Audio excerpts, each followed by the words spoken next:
நாமத்திற்கு மகிமுண்டாகட்டும்.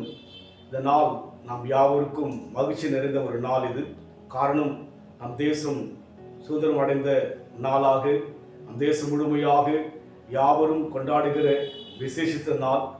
நம் தனிப்பட்ட வாழ்க்கையிலே விடுதலை பெற்றோம் என்று நாம் யோசிக்கும் போது நமக்குள் ஒரு கேள்வி இருக்கத்தான் செய்யும். ஆனால் வேதத்திலே நமக்கென்று ஆண்டவர் கொடுத்திருக்கிற வார்த்தையை தியானிக்கும்படியாக யோவான் எழுதின சுவிசேஷம் 8ஆம் அதிகாரம் 36ஆம் வசனம். ஆகையால் குமாரன் உங்களை விடுதலையாக்கினால் மெய்யாகவே விடுதலையாவீர்கள், மெய்யாகவே விடுதலையாவீர்கள் என்று சொல்லி இங்கே சொல்லப்படுகிறது.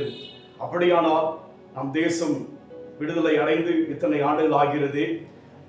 நமக்குள்ளான மெய்யான விடுதலை உண்டா என்று யோசிக்கும் போது ஒரு தடுமாற்றம், ஒரு குழப்பம், ஒரு கேள்வி. தனிப்பட்ட மனித வாழ்க்கையிலே விடுதலையற்று ஏதோ ஒரு காரியத்திலே அடிமைகளாக சிக்கி தவிப்பதை பார்க்கிறோம். அநேக மத ரீதியாக, ஜாதி ரீதியாக இன்னும் விடுதலை இல்லாதபடி நம் தேசம் இருப்பதை நாம் பார்க்கிறோம். ஆனால் வேதத்தில் ஆண்டவர் சொல்லுகிறார், மெய்யாகவே விடுதலை ஆவீர்கள் என்று சொல்லி. ஆம், அதுதான் தேவன் கொடுக்கிற ஒரு விடுதலை. இந்த விடுதலை என்பது எப்படி கிடைக்கும் என்று சொன்னால், அதே அதிகாரத்திலே வாசிக்கும் போது 8:3 சொல்லப்படுகிறது, சத்தியத்தையும் அறிவீர்கள், சத்தியம் உங்களை விடுதலையாக்கும் என்று சொல்லி நாம் அந்த வசனத்தில் பார்க்கிறோம் 33. ஆம், சத்தியத்தை அறிவீர்கள், சத்தியம் உங்களை விடுதலையாக்கும். இந்த வேதத்தை அறிகின்ற போது, இந்த வேதத்தை வாசிக்கின்ற போது விடுதலை என்று சொல்லி தெளிவாய் சொல்லப்படுகிறது. இந்த அனுபவம் என்பது ஒவ்வொருடைய வாழ்க்கையிலேயும், இன்றைக்கு ஆண்டவர் ஏற்றுக்கொண்டவருடைய வாழ்க்கையிலே அந்த அனுபவத்தில் உண்மையாக இருக்கத்தான் செய்கிறார்கள். காரணம், தேவன் கொடுக்கிற விடுதலை என்பது மெய்யான விடுதலை.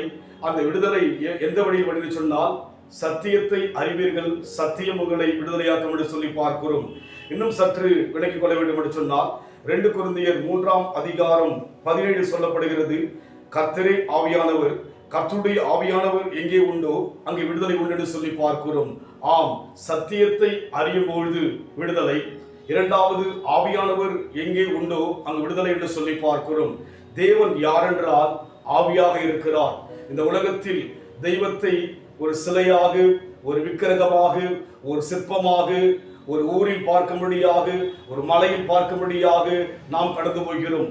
ஆனால் சத்தியத்தையும் அறிவீர்கள், சத்தியம் உங்களை விடுதலையாக்கும். இந்த வேத புத்தகத்தை அறிகின்ற மக்கள் வாழ்க்கையிலே விடுதலை உண்டு. என்ன விடுதலை என்று சொன்னால், மெய்யான விடுதலை. இரண்டாவது, தேவன் ஆவியாய் இருக்கிற அந்த வெளிப்பாடும் விசுவாசமும் இருக்கும்போது அதிலே ஒரு மெய்யான விடுதலை உண்டு.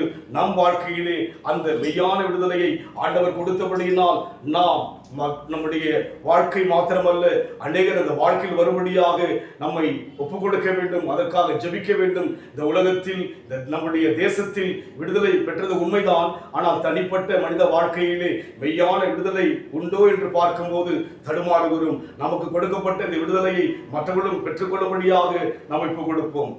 விடுதலை முழங்கிடுவோமே, விக்கனம் யாவும் அகலும், இடுக்கங்கள் சூழ்ந்திடும் வேளை இரட்சகர் மீட்பருள்வாரே, யுகங்கள் முறிந்திடும், கட்டுகள் அருந்திடும், விடுதலை கம்பீரம் முழங்கும். ஆகாத நுகங்கள் முறிந்திடும், கட்டுகள் அருந்திடும், விடுதலை கம்பீரம் முழங்கும். ஆனந்த துதி ஒளி கேட்கும், ஆடல் பாட சத்தமும் ஒலிக்கும். ஆகாயவின் மீனாக அவர் ஜன்மம் பெருகும், ஆண்டவர் வாக்கு பழிக்கும்.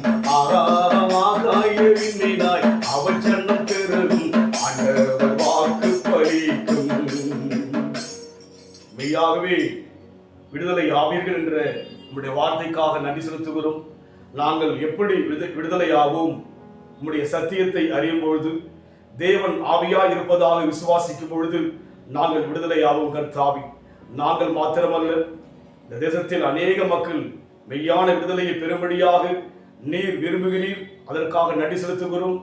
நாங்கள் மாத்திரம் அந்த அனுபவத்தில் வராதபடிக்கு அநேக மக்கள் அந்த அனுபவத்தில் வரும்படியாக எங்கள் தேசத்தில் உம்முடைய கிருபையை அனுப்புவீராக, அனுக்கிரகத்தை கொடுப்பீராக. இயேசுவின் நாமத்தில் பிதாவே, ஆமென். கர்த்தர் ஆசீர்வதிப்பாராக. God bless you.